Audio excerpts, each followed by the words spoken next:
రెయ్యంబావులు కష్టం చేసుకునే వాళ్ళు మరి నిండు బట్టలు వేసుకునే చేస్తున్నారు. వాళ్ళకి రావట్లేదు రేచెస్, వాళ్ళకి ఇప్పాలనిపించలేదుగా. నువ్వెందుకు నేర్పిస్తున్నావు ఆ మాట?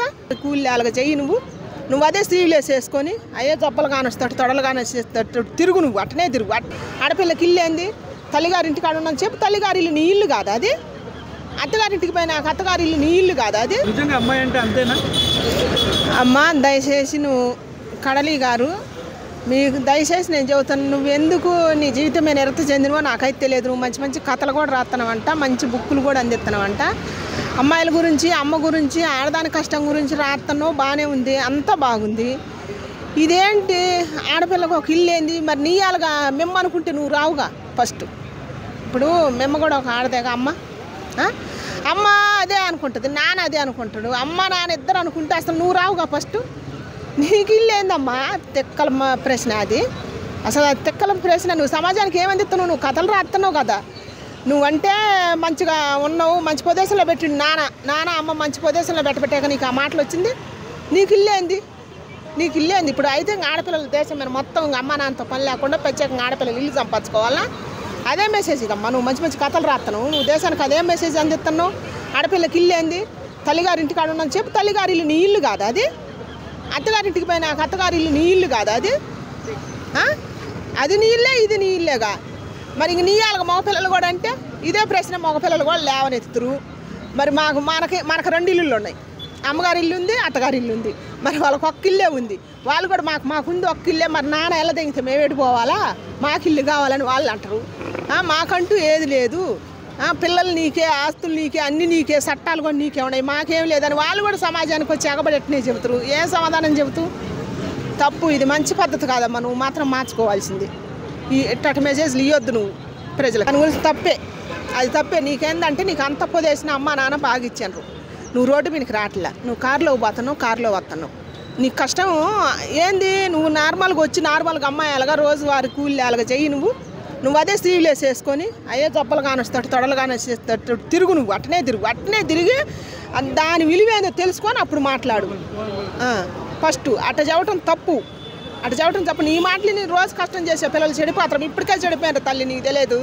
ఇప్పటికే చెడిపోయి వాళ్ళు నాశనం అయిపోతారు, పిల్లగాళ్ళని నాశనం చేస్తారు, ఇద్దరు భవిష్యత్తులు నాశనం అయిపోతున్నాయి. ఎట్టటోళ్ళు మీ అట్టటోళ్ళు మళ్ళీ వస్తే ఇది ఒక కొత్త సమస్య, తలకాయ నొప్పి. దేశానికి ఇది ఒక తలకాయ నొప్పి అనమాట. ఏం నేర్పిస్తున్నావమ్మ నువ్వు? దానికి ఎగ్జాంపుల్ చెప్తూ, నేను రోడ్డు మీద వచ్చేటప్పుడు ఎండకి తట్టుకోలేక చున్నీ తీద్దాం అనిపించి కూడా చుట్టూ జనాలను చూసి నేను చున్నీ తీయలేకపోయాను. ఇప్పుడు ఇంటికి వెళ్ళగానే నాకు మొత్తం ర్యాషెస్ వచ్చినాయి అని చెప్పేసి ఒక ఎగ్జాంపుల్ చెప్పారు.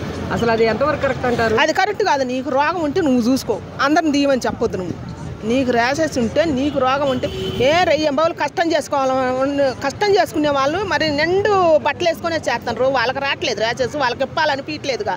నువ్వెందుకు నేర్పిస్తున్నావు ఆ మాట?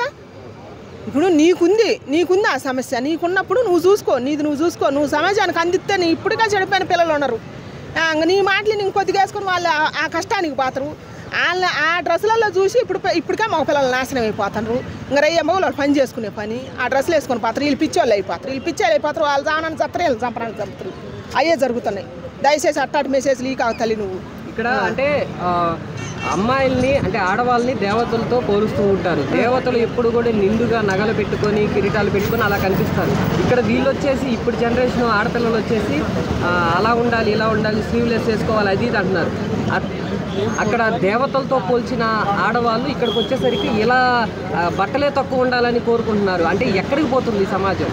అదే చోట్ల ఇట్టటోళ్ళని ఒకళ్ళు మాకు సోషలిజం కావాలా, మేము ఇండిపెండెంట్గా బతకాలా, మేము మా సొంత కాళ్ళ మీద మేము బతకాలా. మా రోజుల్లో కూడా అట్ట అనుకుంటే మొగుళ్ళు ఉండరు, పిల్లలు ఉండరు, సంసారాలు ఉండవు.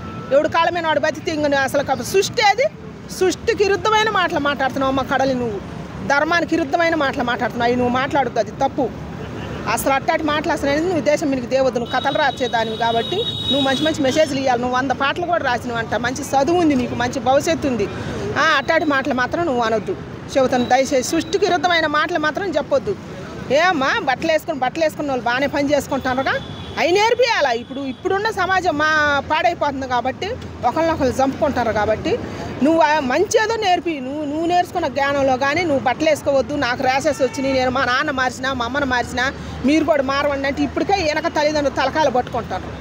వెనక నాశనం అయిపోతుంటే నువ్వెందుకు సమాజాన్ని కొద్దిగా నాశనం చేస్తావు? దయచేసి ఎట్టాటి మెసేజ్లు ఈ కాకు ఏమో చెప్పే ఎవరైనా సరే చెప్పినా కూడా ఏమో మాటలు వినొద్దు, కడలి గారి మాటలు వినొద్దు. ఆమెను మాత్రం అందరూ కలిసి ఖండిద్దాం. మనం మన సమాజాన్ని బాగు చేసుకోవాలి, మన ఆడపిల్లల్ని బాగు చేసుకోవాలి, మన మగపిల్లల్ని బాగు చేసుకోవాలి. కాబట్టి మనం ఆమె మాటలు ఖండిద్దాం మనం.